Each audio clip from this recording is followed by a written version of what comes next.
Baca Kejadian 22 ayat 14. Dan Abraham menamai tempat itu Tuhan menyediakan. Sebab itu sampai sekarang dikatakan orang di atas gunung Tuhan akan disediakan. Dan Abraham menamai tempat itu Jehovah Jireh.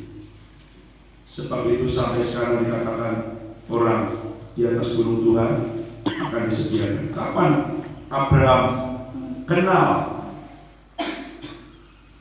Jehovah Jireh? Setelah dia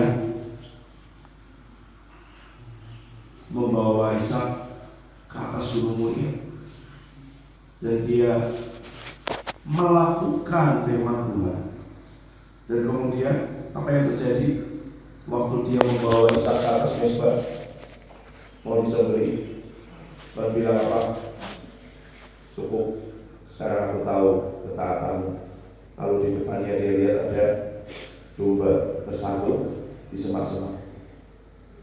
Lalu Abraham menamai tempat itu Jehovah Jireh. Satu aja. Kalau kamu kenal Jehovah Jireh, tapi kenal itu bukan gini. Oh iya, Jehovah Jireh, Abraham itu naik ke gunung Tuhan. Bukan. Kamu mengalami Jehovah Jireh dalam hidup, itu baru namanya kenal. Sebelum kamu mengalami Jehovah Jireh dalam hidupmu, kamu baru tahu. Tapi bahasa Yunani itu, ginosko itu tidak membedakan antara tahu dengan mengalami. Kalau belum mengalami artinya belum tahu. Jadi baru separuh. Oh iya, saya tahu Tuhan Yesus menyelamatkan saya. Sama seperti orang di kolam renang, dia bilang, saya tahu kalau saya diam aja saya nggak akan tenggelam, saya akan melampau.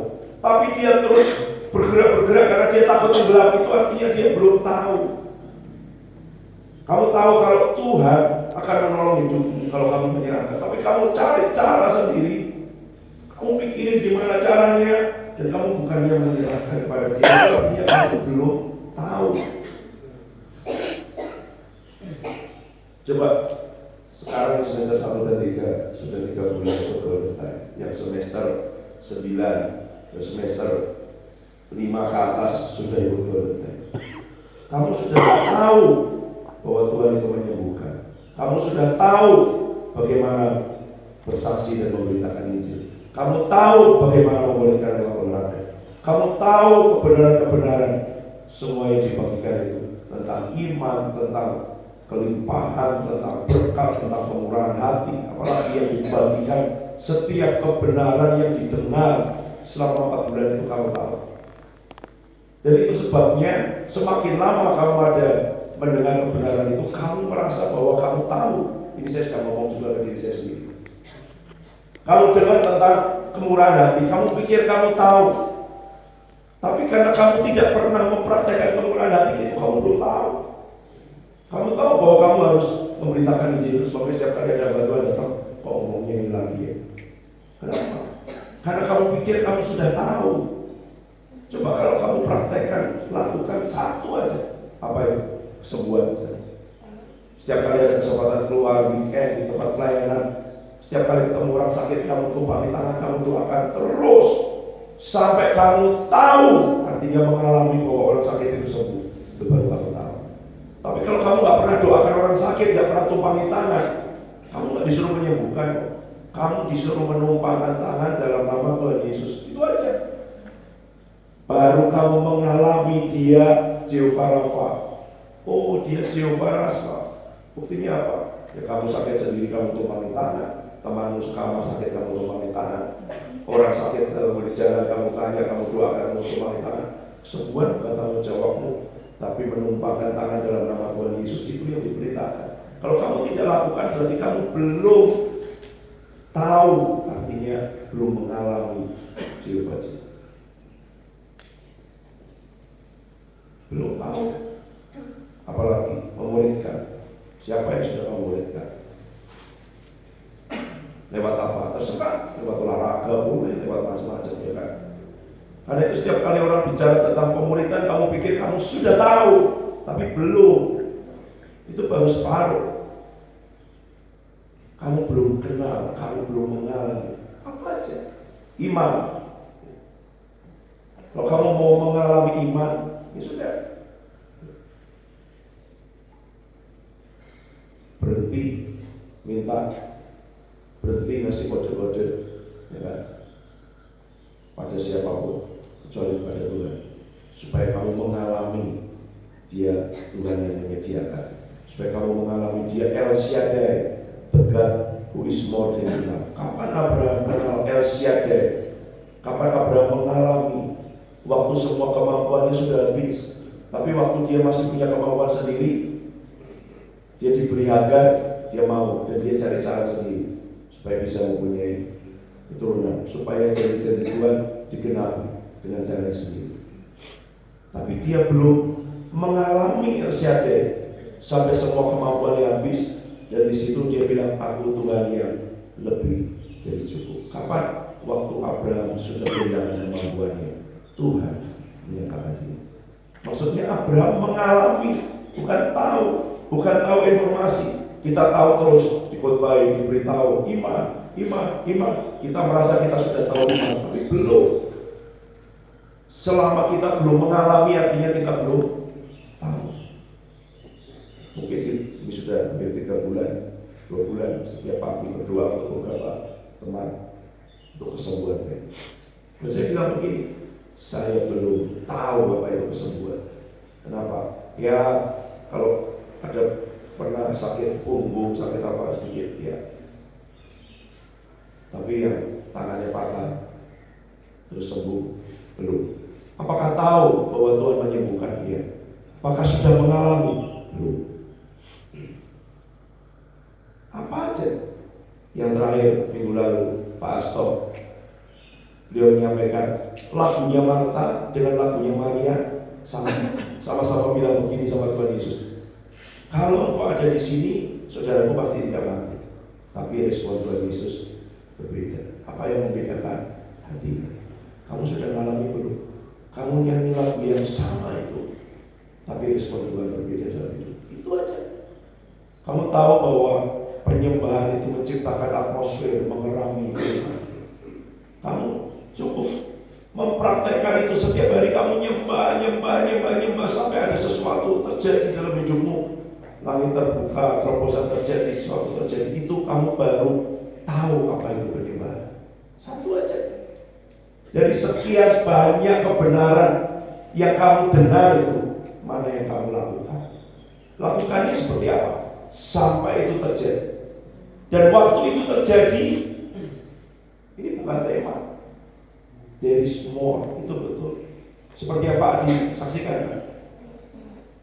28 miliar gereja di Amerika dilunasi.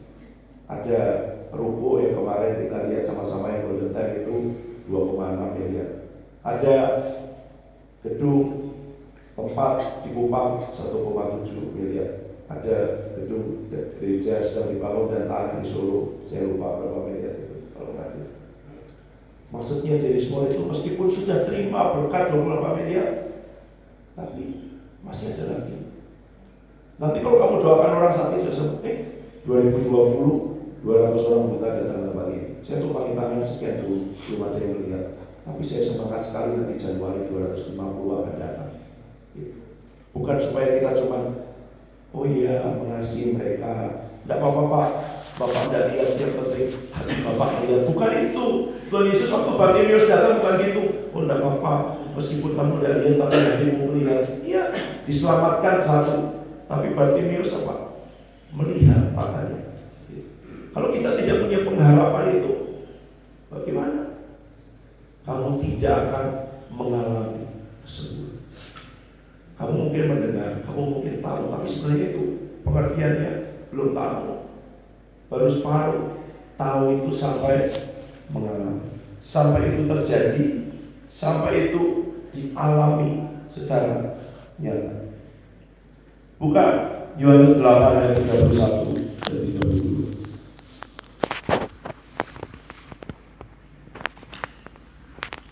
Maka katanya kepada orang-orang Yahudi yang percaya kepadanya, Jika kamu tetap dalam firman-Ku, kamu benar-benar adalah murid-Ku, dan kamu akan mengetahui kebenaran, dan kebenaran itu akan memerdekakan kamu.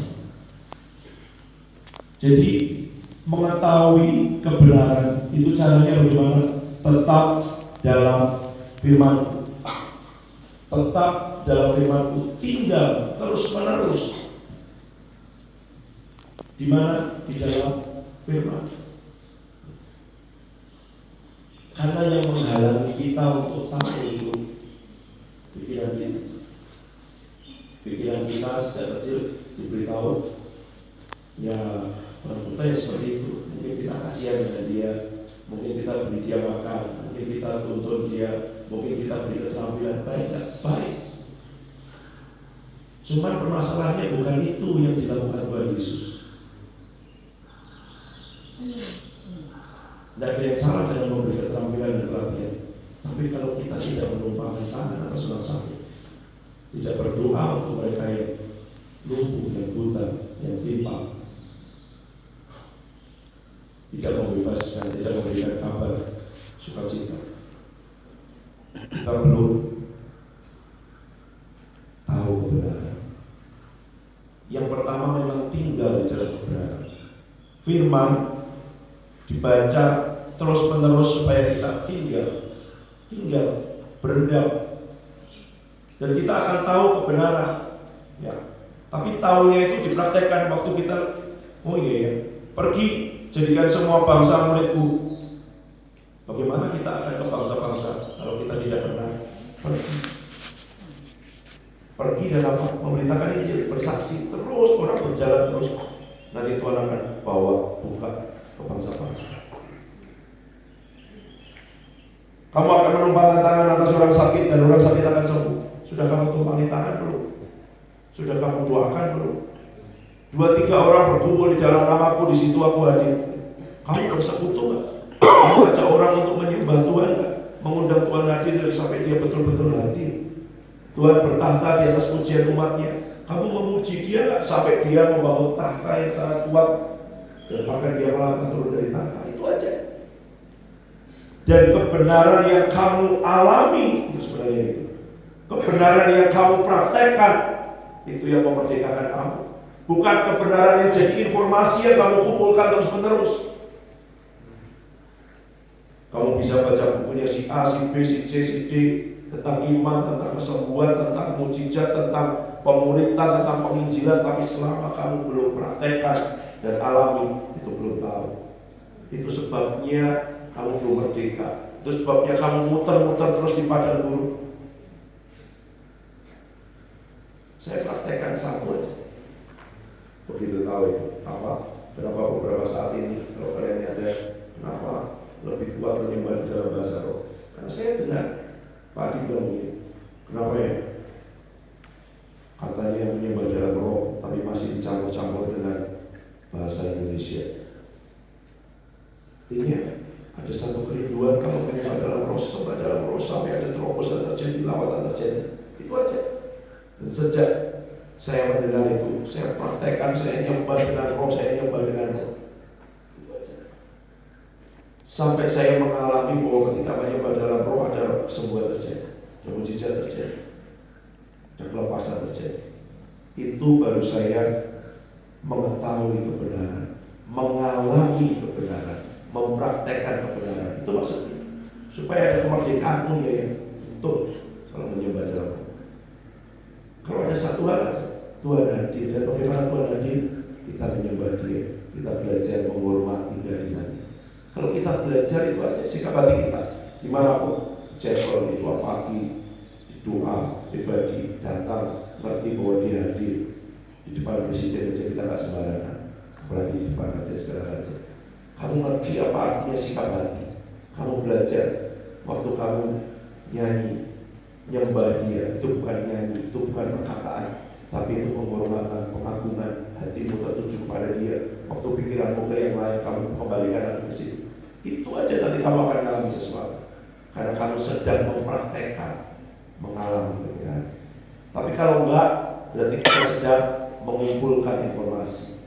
Itu sebabnya tidak ada perubahan, meskipun tahu tahu banyak, tahu tentang kesembuhan, tahu tentang belas kasihan, tahu tentang kemurahan hati, tahu tentang iman, tahu tentang berkat, tahu tentang limpahan, tapi baru informasi. Satu aja, praktekkan sampai jebol. Dan waktu kamu sudah dapat itu, waktu kamu sudah dapat laptop, there is more. Waktu kamu sudah dapat motor, there is more. Waktu ada jiwa-jiwa yang bertobat, kamu muridkan anak kecil, anak sekolah minggu apapun, there is more. Waktu ada orang sakit sembuh, there is more. Matius 7:24 sampai 27.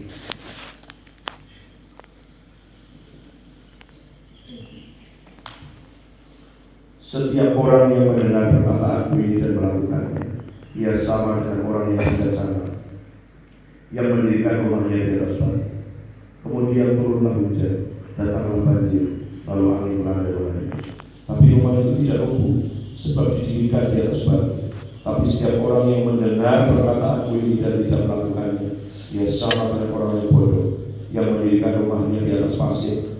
Turunlah hujan, datanglah banjir, angin melanda rumah itu, sehingga robohlah rumah itu dan hebatlah kerusakannya. Apa yang membedakan? Yang benar yang dia lakukan. Itu seperti mendirikan rumah di atas batu. Yang satu juga dengar, tapi tidak dilakukan, seperti mendirikan rumah di atas pasir. Apakah di atas yang rumahnya di atas batu itu tidak ada hujan, tidak ada banjir, tidak ada angin? Enggak, sama. Berarti ujian akan datang, persoalan akan datang, kesulitan akan datang. Tapi buat orang yang melakukan, yang mengalami, yang mempraktekkan, dia akan kokoh. Kenapa iman itu goyah? Kenapa bangunan itu runtuh? Karena cuma ngerti, dengar, tahu, tapi tidak dilakukan, tidak dialami, tidak dipraktekkan. Apa aja? Satu aja praktekkan sampai dia jebol. Iman, ada berkat turun, tembus, kemurahan hati, kamu murah hati terus. Saya suka banget. Kemarin saya baca ini, orang bikin kaos, kita perlu bikin kaos. Berbuat baiklah sampai orang menyangka kamu sedang nyala. Terus berbuat baik sampai dipikir kamu itu mau jadi anggota DPRD. Mau bagi-bagi gajian terus, mau bagi-bagi uang terus, bagi-bagi sembako, hidupnya dibagi. Mungkin Arya mau jadi anggota DPRD dari kecamatan Dentasan. Setiap kali dapat kiriman, dia bagi ke teman-temannya terus. Berbuat baiklah sampai orang pikir kamu mau nyala. Terus praktek itu sampai jebol, sampai tembus. Orang sakit tumpangi tangan terus, belum sembuh tumpangi tangan terus. Bukan tahu yang menyembuhkan. Apa nanti kalau sembuh itu? Saya bukan Tuhan. Di situ bagianku apa? Dan bagianku ketaatan. Ketaatan. Jadi kamu jangan bilang, oh ya saya tahu Tuhan menyembuhkan. Belum. Kalau baru tahu informasi. Saya tahu bahwa kita harus memberitakan Injil selama kita tidak pergi memberitakan Injil. Saya tahu saya harus taat pada kehendak Tuhan selama kamu hanya dunia dan tidak melakukan. Saya tahu saya harus bergaul dengan Roh Kudus, Roh Kudus selama kamu nggak ngomong sama dia dan kamu ikutin apa yang dia ngomong, itu kamu belum tahu, kamu belum kenal, kamu baru tahu, belum berinformasi. Terus sebabnya setiap dengar firman tidak ada yang menyentuh, tidak ada yang bergerak, karena kamu mempunyai informasi yang lupa di kepala. Dan itu tidak jadi tadi. Itu sebabnya muter-muter terus di padang gurun dan tidak sampai ke kanan. Sampai ke kanannya di area apa? Di area berkat, di area kesembuhan, di area iman, di area-area apapun. Praktek satu aja terus sampai jebol. Nanti praktek yang lain, praktek yang lain. Dan kamu setiap kali orang bicara tentang itu sebabnya saya duduk di Golden Time sudah 3 kali ini. Dan setiap kali di tahun ini saya dengar Tuhan bilang ini, oh di area ini saya sudah terobos sampai di sini, saya sudah ngalami sampai di sini. Oh di area ini saya sudah sampai di sini. Terus, dan tapi dari semua. Orang buta saya belum lihat, saya belum alami itu melihat. Orang tuli saya belum alami itu mendengar. Orang lumpuh saya belum alami itu jalan. Berarti saya belum tahu kesembuhan, tapi saya terus mau kembali tangan. Berkat ya ada jumlah tertentu yang saya sudah terobos, tapi jumlah sekian belum. Bagaimana caranya? Belajar lagi, baca kebenaran, nabur lagi, praktek lagi, terus sampai jebol di sini. Sebab kalau tidak, waktu angin itu datang, waktu badai datang, hujan datang, setiap bangunan itu akan roboh. Semua benih itu seperti cuma di pinggir jalan dan dicuri, karena tidak ada tangannya. Kapan dia jadi subur? Waktu kita melakukannya. Mari kita datang.